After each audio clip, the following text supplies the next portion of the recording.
রান্না শুরু করছি শাওন পাকশালা কবিতার ছন্দে। ভিডিও দেখে রান্না করুন মনের আনন্দে।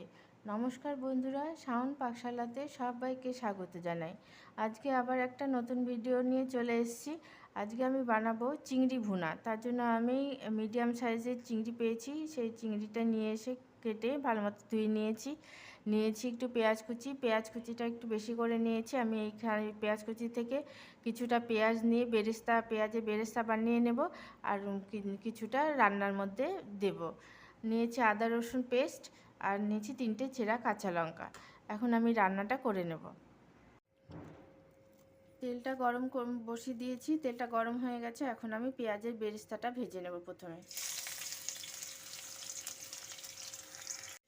পেঁয়াজের বেরেস্তাটা আমার ভাজা হয়ে গেছে। এখন আমি তুলে নেব বেরেস্তাটা। তুলে নিয়ে ঠান্ডা করতে দেব। চিংড়ি মাছগুলো ভাজার জন্য আমি দিয়ে দিচ্ছি হলুদ গুঁড়ো, আর দিচ্ছি পরিমাণ মতো লবণ। এখন আমি এটাকে ভালো করে মেখে নিয়ে চিংড়ি মাছগুলো ভেজে নেব। চিংড়ি মাছগুলো লবণ হলুদ দিয়ে মেখে নিয়েছি। এখন আমি মাছগুলো ভেজে নেব। চিংড়ি মাছগুলো আমি হালকা করে ভেজে নিয়েছি, বেশি ভাজলাম না, কেননা চিংড়ি মাছগুলো বেশি ভাজলে পরে রাবারের মতো হয়ে যায়, খেতে মোটেই ভালো লাগবে না। এই জন্য এখন আমি চিংড়ি মাছগুলো তুলে নিচ্ছি। মাছ ভাজার তেলটা বেঁচে গেছে। এখন আমি ওই তেলের মধ্যেই পেঁয়াজ কুচিগুলো দিয়ে দেব। পেঁয়াজটা একটু ভাজা ভাজা করে নিয়েছি। এখন আমি এর মধ্যে দিয়ে দেব আদা রসুনের পেস্ট। আমি আদা রসুনের পেস্ট 2 চামচ দিচ্ছি। আপনারা যেমন পরিমাণ করবেন সেই অনুযায়ী আদা রসুনের পেস্টটা দেবেন। 2 চামচ টক দই এর সাথে।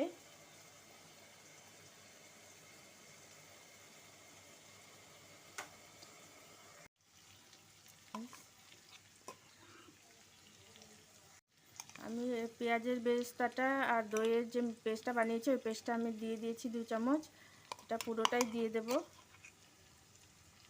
এখন দিয়ে ভালো মতো করে এটার সাথে কষবো। আমি কিন্তু এর মধ্যে ধনের গুঁড়ো জিরের গুঁড়ো কিছুই দেব না।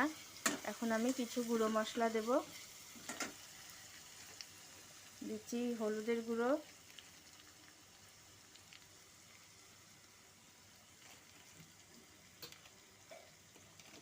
দিচ্ছি ঝাল লঙ্কার গুঁড়ো। ঝাল লঙ্কার গুঁড়োটা অপশনাল, আপনারা চাইলে দিতেও পারেন, নাও দিতে পারেন। আমি ঝালটা পছন্দ করি, তাই জন্য আমি একটু ঝাল বেশি খাই দেখে ঝালটা দিলাম। আর দিয়ে দিচ্ছি রঙটা ভালো আসার জন্য কাশ্মীরি লঙ্কার গুঁড়ো। গুঁড়ো মশলা দিয়ে এখন ভালো মতো করে পেঁয়াজ রসুন আদার সাথে ভালো মতো করে কষে নিয়েছি।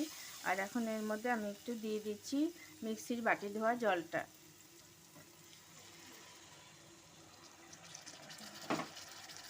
তারপর দিয়ে দিচ্ছি স্বাদ মতো লবণ। এখন সমস্ত মশলার সাথে আমি এটাকে ভালো মতো করে কষে নেব। মশলাটা থেকে ভালো মতো কষে নিয়েছি, মশলা থেকে তেল ছেড়ে গেছে। এখন আমি দিয়ে দেব ভেজে রাখা চিংড়ি মাছগুলো। দিয়ে সমস্ত মশলার সাথে চিংড়ি মাছটাকে দিয়ে এখন অল্প পরিমাণে সামান্য জল দেব, কারণ এটা খুব মাখো মাখোই হয় খেতে, আর বেশিক্ষণ রাখা যাবে না, কেননা চিংড়ি মাছগুলো তাহলে শক্ত হয়ে যাবে। এই জন্য আমি এখন একটু গরম জল দেব। আপনারা গরম জলটা দেওয়ারই চেষ্টা করবেন। এখন আমি দিয়ে দিচ্ছি গরম জল অল্প করে।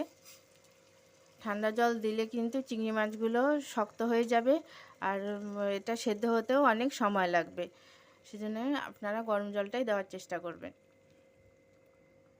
রান্নাটা আমার কমপ্লিট।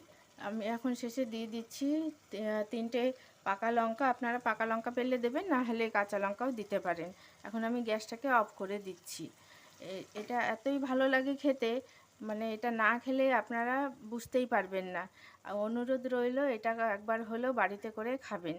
আর খেয়ে ভালো লাগলে আমার চ্যানেলটিকে সাবস্ক্রাইব করবেন, লাইক করবেন, শেয়ার করবেন, কমেন্ট করে আমার পাশে থাকবেন।